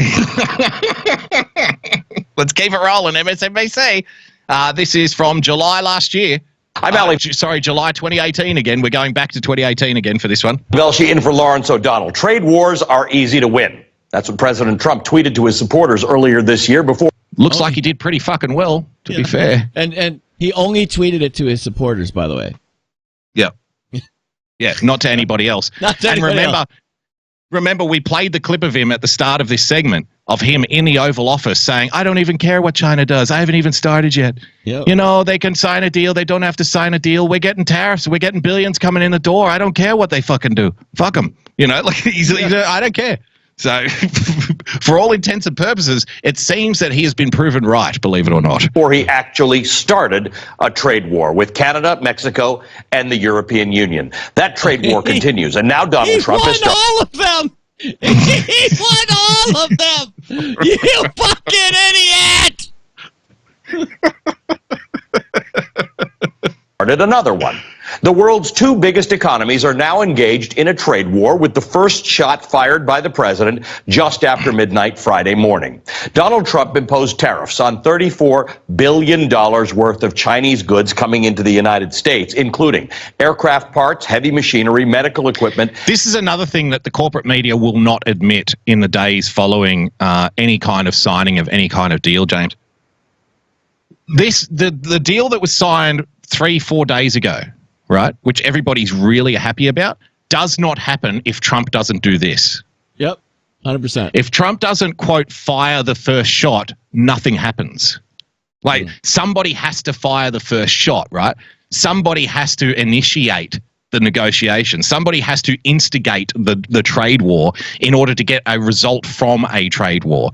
But none of them are going to say that. Instead, I'm just saying, just to be prepared for it so you can mentally see it, so you don't get sucked in, so you don't get made to be angry by this garbage manipulation. They're going to present it the way the BBC did. Oh, the Americans have been suffering for the last 18 months, and Donald Trump was forced to come to the table and sign a trade deal to put an end to the horrors of the trade war with China. Right? That's the way it's going to be spun. Oh, yeah, and it's Nancy Pelosi who won on USMCA. Yeah, what? Wait, what? Here's a fun little part for you. I'll just skip ahead. Who elected Donald Trump. Let me show you a map. This shows where China's retaliatory tariffs will hurt the most. The counties in dark colors will feel the greatest pain in their local industries because of the tariffs. As you can see, when were the midterm elections in 2018? Yep. November 2018. Yep. This was July 2018. Yeah. Coincidence? No coincidence. No coincidence. But look, I'm laughing because let's just look at all those nice dark areas. Let's see. L.A., San Francisco, Maine, New Mexico, all the places where the Dems are in charge. So that looks like a good map to me. see, most of those counties are dark red, meaning they voted for Donald Trump. According to the Wall Street Journal, almost 20% of the counties that voted for Donald Trump will see more than 25% of their economies affected by the tariffs. While this was all electioneering. This was all campaigning by the corporate press, okay? In the run up to the 2018 midterms, hey, look at this. Donald Trump's doing a trade war. The Trump voters are going to be hurt the most. He hates you. He doesn't care. You're going to feel the pinch. You're going to go hungry. You're going to lose money. It's fucking awful. You can't beat China. Relentless. Relentless. Anderson Cooper, ladies and gentlemen, on March in 2018 said this, which I thought was fun. Trade wars are good and easy to win. President Trump tweeting early Friday morning. Come on, Anderson. Today, the lawmaker he needs to pass the steel and aluminum tariffs to fight that war, House Speaker Paul Ryan said no. Quote, Paul Ryan was still the House Speaker back then. That's how fast things move on, huh? They're extremely... Look at what Paul Ryan was saying back then, hey? Look at this. Paul Ryan, ladies and gentlemen. Steel and aluminum tariffs to fight that war, House Speaker Paul Ryan said no. Quote, we are extremely worried about the consequences of a trade war and are urging the White House to not advance with this plan. Have you wondered why the Republican Party was so bad when it comes to trade for the last 20 years? There's your answer. Yep. There's your answer. People like Paul Ryan. Oh, no. This is very bad. Please don't do this. Do not advance with this plan. Fuck you. I'm doing it anyway. Oh, we're all going to starve to death. Nobody's going to vote for us. We're all going to go out of work. 300,000 jobs lost. $800 a year to the annual family budget, James. It's all awful. Doom and gloom. It's never going to work. You can't beat China. They're doing it too. The Republicans were doing it too. Yep. Statement from his spokeswoman read. Keeping him honest, you would think if this were so easy, you'd at least have your own party leaders on board. If this were easy...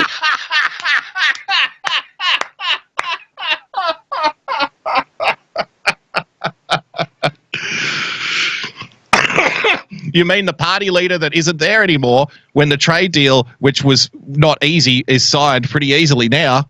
You mean that one, Anderson? You mean that one? I think this is a good time I'm going to give you all in the chat room, every one of you, an award. You all deserve a medal for having the faith in Donald Trump through all of the bullshit from people like Paul Ryan, Mitch McConnell, fucking Nancy Pelosi.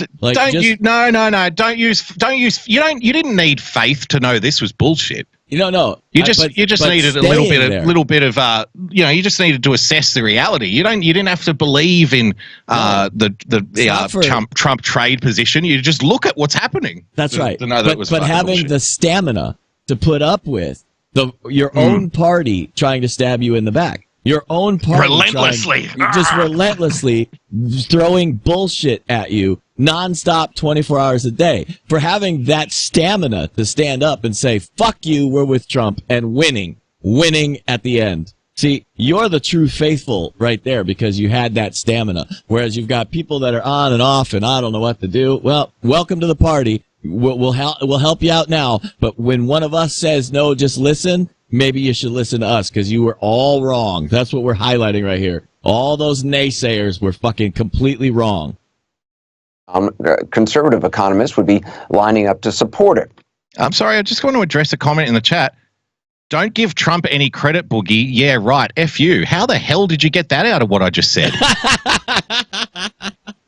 Honestly, Ginger. Honestly, I mean, are you fucking hard of hearing or something? I just said you didn't need faith to know that Trump was right. Like, you didn't need faith to know that what the corporate media was saying was bullshit. Yep. I mean, what have I fucking just been talking about for the last 40 minutes? So I can understand. You don't have to like me. That's fine. But don't put words into my mouth and don't invent bullshit, right? Because fuck you, I'm not going to put up with that shit. You don't give Trump any credit. What has this whole fucking show been about? Where have you been? Honestly, people like you are just fucking. You're next level. You want to hate me. That's fine. I don't care. You can hate me all you like. But, I mean, you'd have to be a special kind of mental divergent to sit here for the last hour and a half, hour and 45 minutes like we've been on, and then accuse me of not giving the guy any credit. For fuck's sake. They're not. You need industry support, but aside from steel and aluminum makers, it hasn't happened so far. The Beer Institute CEO says aluminum tariffs would cost the beverage industry $347 million in 2000. Your beer is going to cost you more. No! Not the beer. Not the Oklahoma voters with their cold beers, James. You can't compete with China and beer. What about the trade war? We better vote against Donald Trump immediately. Of layoffs. Goldman Sachs estimates a steel tariff could cost Ford and General Motors $1 billion a year. If a trade war were easy, there'd be no threat of retaliation on American products. If it were easy, the head of the European Commission would not be saying this. There he is. Jean-Claude Juncker, ladies and gentlemen. Do you remember the EU trade war? Remember that? Remember how that was going to end? The European Commission would not be saying this. So now we will also impose import tariffs. This is basically a stupid process, the fact that we have to do this. Reminder that the whole EU exists to impose tariffs. Yeah. That's why the EU is a thing. So products coming into the EU can be taxed. That's why the EU exists. The EU leaders tell Western in the Anglosphere, like so America, Canada, Australia, New Zealand, the UK, etc., that we are against tariffs. We don't like tariffs. But the whole point of the EU is to impose tariffs. But we have to do it. We will now impose tariffs on motorcycles, Harley Davidson, on blue jeans, Levi's, on bourbon. We can also do stupid. We also have to be this stupid. We can also do stupid. Hey? By the way, Jean-Claude, how's that Brexit deal working out for you? But they all talk tough, like in the couple of hours after it, don't they? Yeah. They all come out, this is a stupid thing. It's so stupid. We could do stupid too. Fuck you. We'll put our own tariffs on. Let me skip ahead to, I think it was, so from March to July, James. So how many months is that? January, February, March, April, May, June, July. About what, 6 months?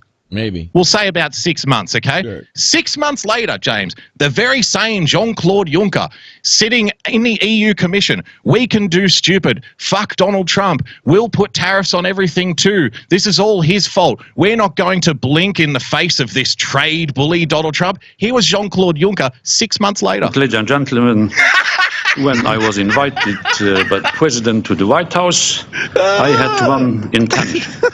I had the intention to make a deal today. Hey? What happened to we can do stupid too?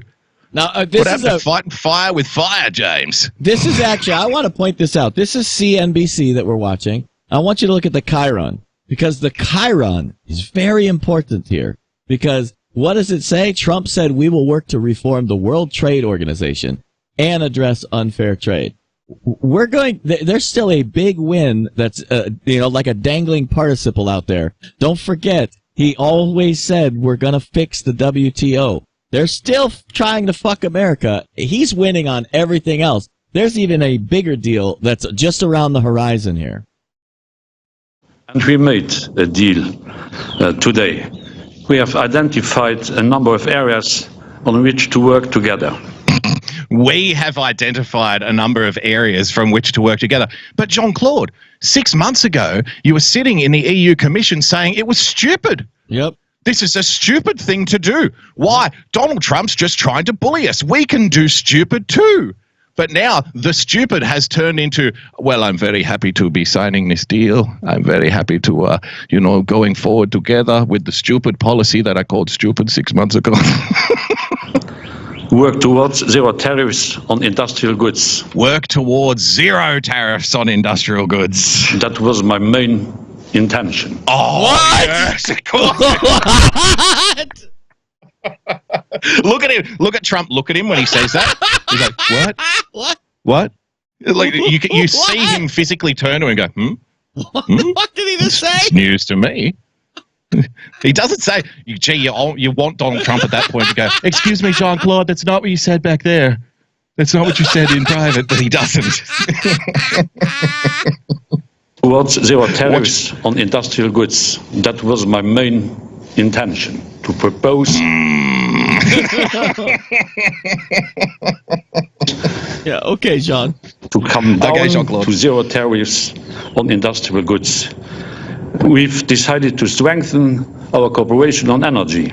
The EU will build more terminals to import liquefied natural gas from the US. So basically, 6 months ago, you were saying what Donald Trump was doing was stupid and you can do stupid too. And now you have been forced to fly out to Washington, give a press conference with your tail between your legs and fucking sign up to everything that Donald Trump wanted you to sign up to. That's pretty much what happened, right? And faster than any other political organization on the planet, by the way. Canada didn't fold this fast. Little Chrissy didn't fold this fast. Okay? Like, little fucking Trudy over there in Canada did not fold this fast. Mexico didn't fold this fast. China clearly didn't fold this fast. No other organization on the planet folded as fast as Jean-Claude Juncker. He folded quicker than sweatshirts at a Chinese laundry, James.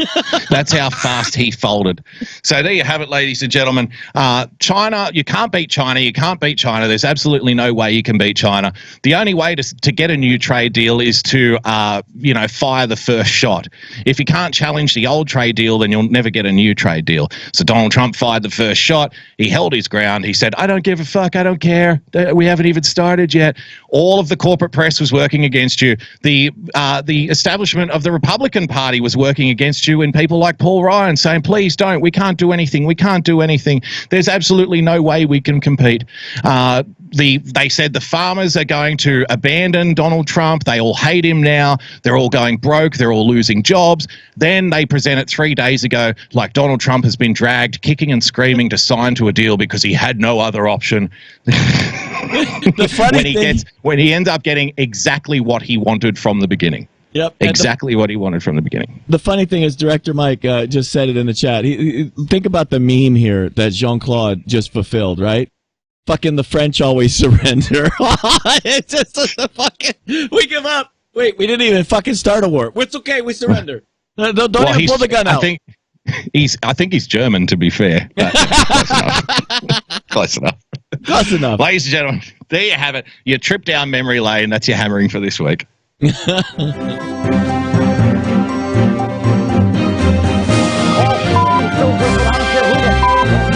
Stop the hammering. Folks, that's all the time we got for you on this awesome Tab show where we highlight the fact that Donald Trump kicks ass and the rest of y'all suck balls. So, thanks for being here. Boogie's going to open the chest up over there on D Live for you.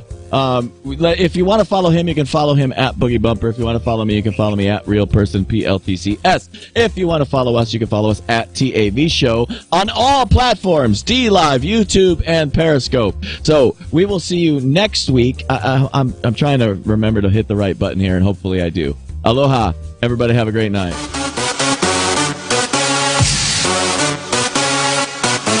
I got it from my daddy.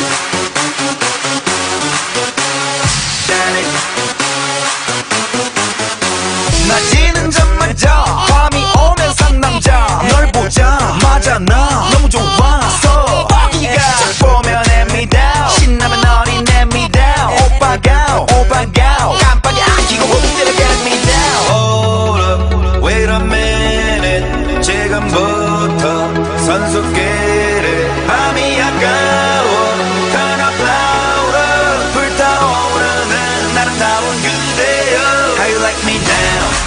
How you like me now? How you like me now? How you like me now?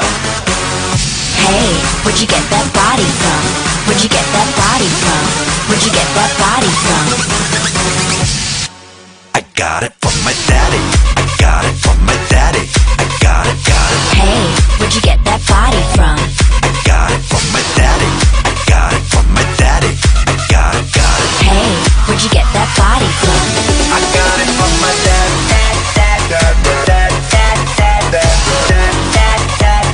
Daddy. I got it from my daddy.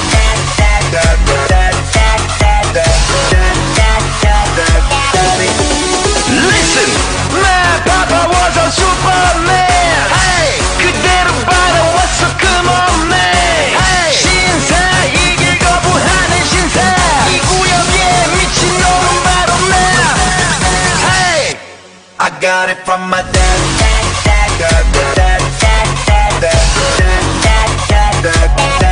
I got it from my daddy.